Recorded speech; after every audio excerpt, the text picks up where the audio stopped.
Mavzu vektorlashtirish. Demak, bugungi mavzumizda vektorlashtirish masalasini ko'rib chiqamiz. Reja vektorlashtirish prinsiplari, SIMD, ya'ni Single Instruction Multiple Data, kompilyator vektorlashuvi, apparat, ya'ni hardware qo'llab-quvvatlashi, avtomatik vektorlashni tekshirish, kompilyator hisoboti kabi rejalar asosida bugungi mavzuni ko'rib chiqamiz.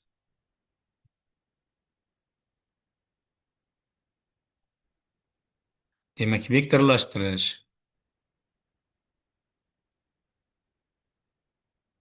Vektorlashtirish bir vaqtda bir necha operandlar vektorlarning bajarilishi. Operand deganimiz nima? Biror bir qo'shish yoki ayirish yoki qanaqadir amal bo'ladigan bo'lsa, bitta operand deb olamiz. Bitta yana qilinadigan element bu operand. Demak, vektorlashtirish deganimiz bir vaqtda bir necha operandlarning bajarilishini tushunishimiz mumkin. Demak, qanday operatsiyalarni bilamiz? Skalyar skalyar operatsiyalar to'g'risida gaplashadigan bo'lsak, demak, har bir elementiga massivlarni ko'ryapmiz, masalan, yoki matritsani biror bir elementlarini ko'ryapmiz. Har bir elementiga bir elementini qo'shamiz. Oddiy bir skalyar operatsiya. Vektor operatsiyalar qanday bajariladi? Mana shu operatsiyani A1, A2, A3, A4 elementlarini B1, B2, B3, B4 elementlariga mos ravishda bir-birining elementlariga mos ravishda qo'shadigan bo'lsak, skalyar operatsiyada bu 1, 2, 3, 4 ta amal bajariladi skalyar operatsiya. Vektor operatsiyada buni bitta qo'shish orqali birgina qo'shish orqali bajarish mumkin. Mana shuning uchun bizlar vektor operatsiyalarini vektorlashtirishni ko'rib chiqamiz. Nima uchun shunday? Bu vektorlashtirishni qo'llaydigan, vektor operatsiyalarini qo'llaydigan parallel ravishda dasturlash mumkin bo'lgan e, bularni parallel jarayonlarni parallel tashkil qilishga imkoniyat beruvchi demak nimalar bor? Kompilyatorlarni kengaytmalari bor. Vektorlashtirish va ularga mos bo'lgan parallel dasturlovchi operantlar, demak, dasturlash bloklari, dasturlash operatorlari mavjud. Vektorli kompyuterlar to'g'risida gaplashamiz. Birinchi superkompyuterlar vektor prosessorlardan foydalanganlar. Vektorlarni qayta ishlash uchun maxsus prosessorlar ishlatilgan. Ularga yuqori darajali xotiralar ishlatilgan. Ularda kesh xotira mavjud bo'lmagan. Misollar bularga Cray kompaniyasining birinchi superkompyuterlari va zamonaviy vektorli kompyuterlar kiradi. Zamonaviy protsessorlar to'g'risida gaplashamiz. Demak, asosiy tashkil qiluvchi zamonaviy protsessorlarni, demak, ishlab chiqaruvchi bu kompaniyalar, demak, Intel va AMD kompaniyalari. Demak, Intel va AMD arxitekturasi standartiga zamonaviy protsessorlar vektorli kengaytmalariga ega. Ruschasiga vektorli расширение deydi. Demak, protsessorlarni vektorli kengaytmalari mavjud. Demak, bular standarti, demak, AVS, SC hamda MMX degan e, vektorlar kengaytichlari mavjud. Demak, bu vektor kengaytmasi nima qila oladi? Demak, qanday imkoniyatlarga ega? Vektor registrlari to'plamiga ega. Demak, registrlar asosiy ma'lumotlar ustida operatsiya, komandalar ustida operatsiyalarni qiladigan protsessorni ishchi, demak, xotirasi registrlar. Peking bir vektor registriga bir nechta operandlarni yozish, vektorlarni shakllantirish imkoniyati. Vektorli ishlov berish bo'yicha buyruqlar to'plami. Demak, vektor kengaytmalari shulardan iborat bo'ladi. Endi demak, protsessorlarga qaraydigan bo'lsak, imkoniyatlari AMD, demak, AMD ni Ryzen Threadripper degan protsessor, demak, bu ko'p oqimli protsessor. Demak, qaraydigan bo'lsak, xarakteristikalariga 64 ta MEMT. O'tgan darslarimizda biz to'rtta texnologiya haqida gaplashib o'tganmiz. Bitta oqim, bitta buyruq, bitta oqim, ya'ni bitta buyruq, bitta ma'lumot. Bitta buyruq, ko'p ma'lumot. ko'p buyruq, ko'p ma'lumot. Demak, ana shunday shunday texnologiyalar to'g'risida gaplashganmiz. Demak, bu AMD protsessori demak 64 ta MIMT arxitekturali yadrodan iborat. 128 ta potok, ya'ni 128 ta oqimdan iborat. Demak,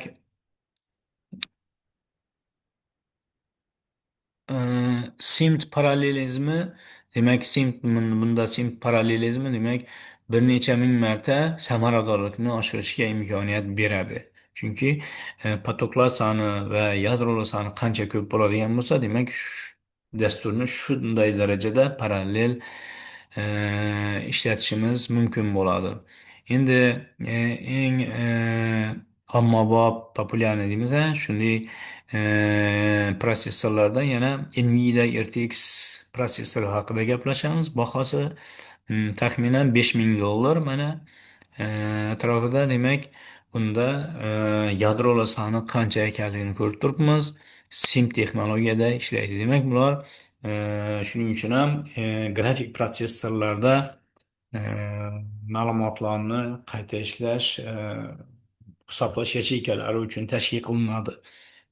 Bahosi qimmat va uni samaradorligi yuqori bo'lgan protsessorlar hisoblanadi. Demak, SIM bizga nima beradi? SIM texnologiyasini qaraydigan bo'lsak, mana o'sha oldingi hisoblash jarayoniga to'xtaladigan bo'lsak, mana ikkita mana A ga demak A1 yoki A2 demak nimalari bo'ladi? Shularga mos ravishda nima qilamiz? Elementlarni qo'shishni ko'rib chiqadigan bo'lsak, buni klassik holda mana shunday tartibda yozamiz. Bular iteratsiya mana for iteratsiyasi orqali mana siklik ravishda A1 ga B1 ni, A2 ga B2 ni qo'shib boradi.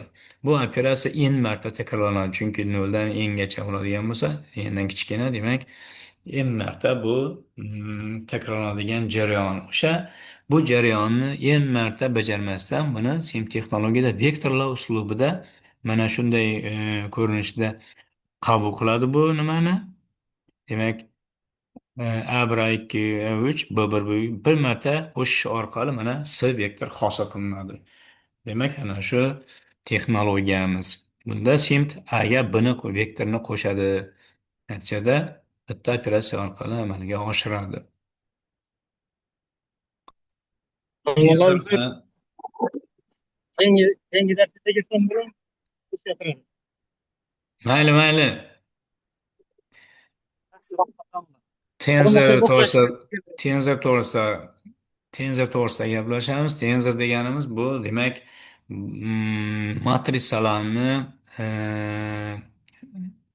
demak vektor ko'rinishidagi matrisalar. Demak, tensor bu ko'p komponentali algebraik obyekt. Mana shu ikkita matrisani qaraydigan bo'lsak, matrisaga ko'paytirishimiz uchun matrisani birinchi elementini mana ustunlarni satrlarga ko'paytirish nazarda tutiladi. Masalan, birinchi elementni qaraydigan bo'lsak, A ga A ni ko'paytiradi, birinchi elementga birinchi elementni. B ga mana epsilonni ko'paytiryapti, satrni ustunga ko'paytiryapti, mana B ga epsilon. S ga mana K ni ko'paytiryapti.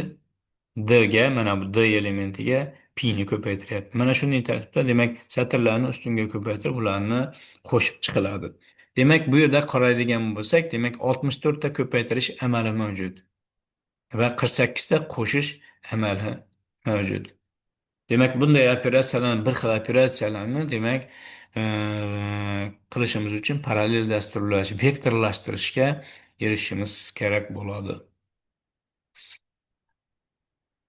Demak, SIMT kengaytma, demak, protsessorlarda kengaytmalar to'g'risida gaplashadigan bo'lsak, mana bu MMX 1997-yil ishlab chiqilgan demak, Streaming SIMT Extensions SIMT oqimlarini kengaytmasi 99-yilda, Intel Core AVX ni qaraydigan bo'lsak 2009-yillardan demak ishlab chiqilgan Intel kompaniyasi tomonidan. Nima uchun aynan Protsessorlarda emas, masalan, video kartalarda, video protsessorlarda mana shunaqa hisoblash amallari bajariladi. Shu to'g'risida gaplashamiz.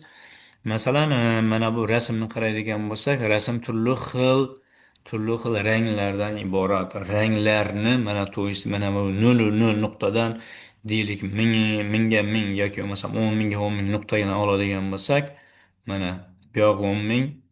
Mana bu yoq ham 10 ming deb qaraydigan bo'lsak, 10 mingga nuqtani oladigan bo'lsak, demak, mana shu matrisada e, ranglarni har biri haqida ma'lumot joylashtiradi. Ranglarni masalan standarti bo'yicha qaraydigan bo'lsak, aynan bitta nuqtani RGB rang ko'rinishida, standart ko'rinishida tasvirlaydigan bo'lsak, bitta nuqtada yana 3 ta parametr mavjud.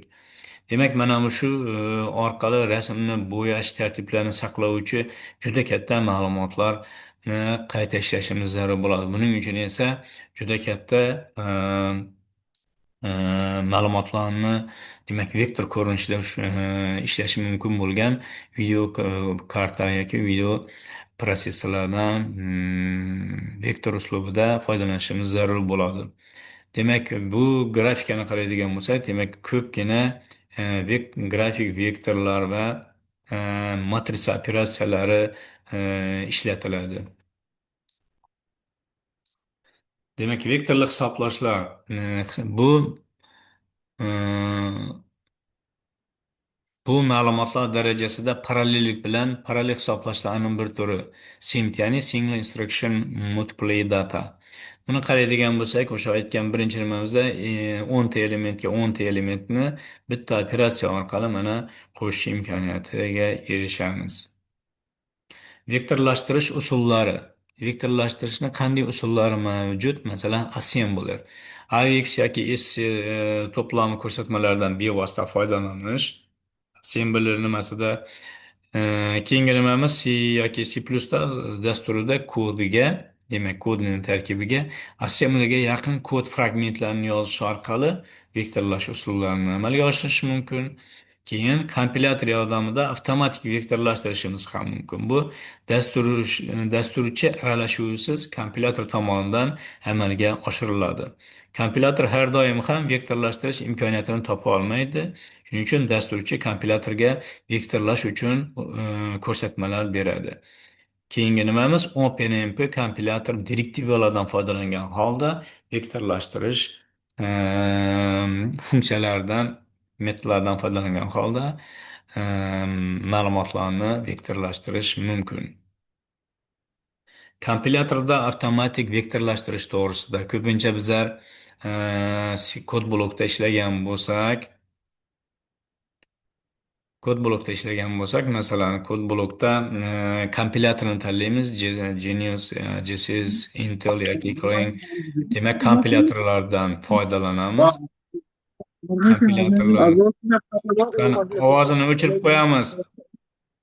Ovozini o'chirib qo'yamiz. Kimda ham turibdi? Azizbek Egamov. Demak, GSS, demak, kompilyator to'g'risida, demak, bu kompilyator yordamida free vectorize, ya'ni opsiyasi bilan demak, kompilyator orqali ma'lumotlarni vektorlashtirish mumkin. Intel yordamida ya'ni vec opsiyasi yordamida ma'lumotlarni vektorizatsiya qilishimiz mumkin. Clang, demak, vektorizatsiya bunda jimlik bo'yicha qo'shilgan bo'ladi. E, O'chirish uchun esa uni vectorize nimasini, opsiyasini ishlatishimiz mumkin. Demak, bu kompilyatorlar yordamida amalga oshiriladi. Quyidagi dasturni misol sifatida ko'rib chiqamiz. Mana konstanta int size, demak, size o'zgaruvchisi konstanta butun turdagi o'zgaruvchi 10.240 qiymatiga ega. O'zgaruvchisini qaraydigan bo'lsak, A degan massiv o'zgaruvchisi butun turdagi size, ya'ni 10 mingta element. B massivimiz ham 10 ming 240 ta element, hamda S o'zgaruvchimiz ham 10 ming 240 ta elementdan iborat. Demak, C++ ning asosiy nimasi? Oqimi, demak, asosiy funksiyasi int main, chaqiruv kompilyator shu, aynan shu nimani qayta ishlaydi. Instansizatsiya demak massivlarni o'rnatdik. Endi e, bu yerda siklni ko'ramiz. Sikl bu yerda bi ga si ni qo'shib ai ga demak mos elementlarga qo'shib, uchinchi elementni mos elementlarni o'zlashtiradi shu qiymatni.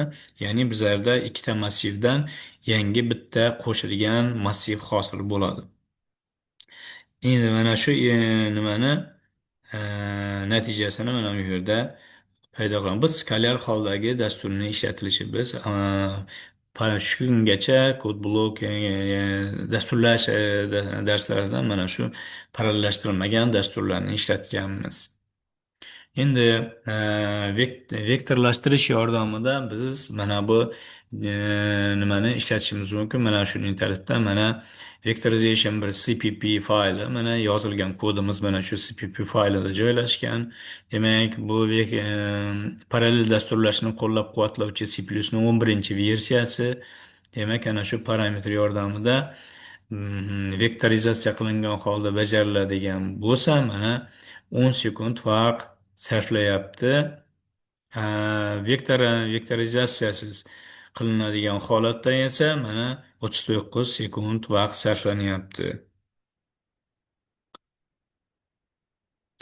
Demak, vektorlashtirish bu dasturda bir xil amalni bir necha ma'lumotga bir vaqtning o'zida qo'llash orqali hisoblash tezligini oshirish usulidir. Bu SIMD, Single Instruction Multiple Data arxitekturasiga asoslangan. Ya'ni ketma-ket hisoblash, mana 0 dan 4 gacha inkrement mana shu elementlarni mos elementini yozib, uchinchi massivni hosil qilyapti. Bu kodda har bir plyus amali alohida amal hisoblanadi. Vektorlashtirish orqali esa bitta S yoki AVX ko'rsatmasi orqali 4 yoki 8 ta sonni bir vaqtda qo'shish imkoniyati mavjud. SIMD, Single Instruction Multiple Datani demak mazmuni bitta ko'rsatma ko'p ma'lumotlarga qo'llaniladi. Mana bir xil ko'rsatma ko'p ma'lumotlarga qo'llaniladi. Ya'ni mana shu elementga mana shu mos elementini qo'sh deydigan bo'lsa, demak bitta buyruq ko'p ma'lumotlarga ishlatiladi. Masalan, 4 ta float soni bir vaqtda qo'shiladi. Demak, afzalligi tezlik 4-16 marta tezlashishi mumkin. Yaniga effektivligi bu ko'rsatma ko'p ish bajarganligi uchun kam yaniga sarf qiladi. Resurslarni tejash imkoniyati, demak, bu yerda bu resurslarni, demak, protsessor resurslarini samarali foydalaniladi. Qaytadan geri boramiz, nima bo'lsa?